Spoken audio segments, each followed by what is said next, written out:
Academization. That was just yesterday. I got highly excited by realizing something, that I had actually written my high school diploma, or had a verbal test as part of my Abitur, and academization or anti-academization played a role.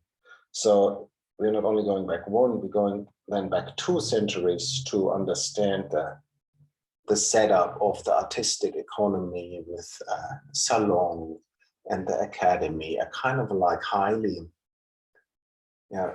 registered economy. So that's actually also a good perspective to, if you think about industrialization, to look back on these forms of organizations. So that maybe makes the today economy look less kind of frightening.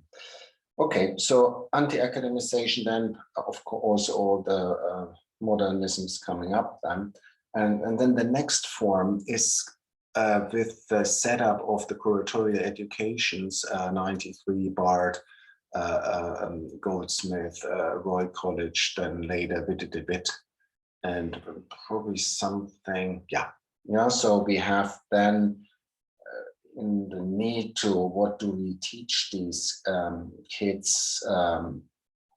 Discourse is set up that has a clear, not thorough academic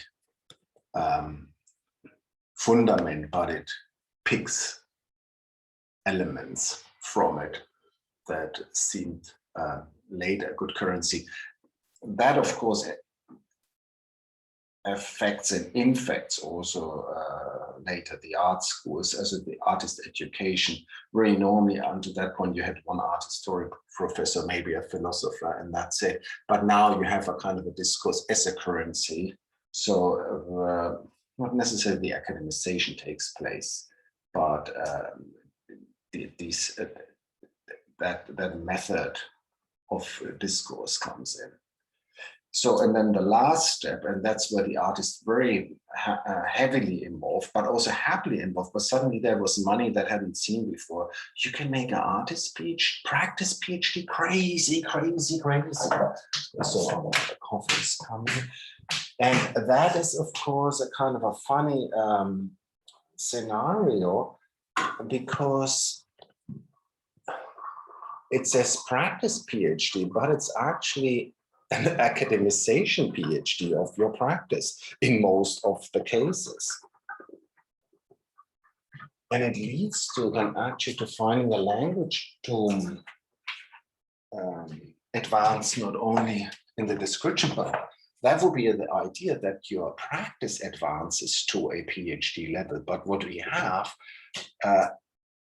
advancement of the language to describe your practice, that it can get an academic approval. Yeah, so these are that is a nice loop to think artistic practice in relationship to an academy, the art academy, academia as a general, and the kind of like movements and power relations between them. So I hope you have an academic free weekend.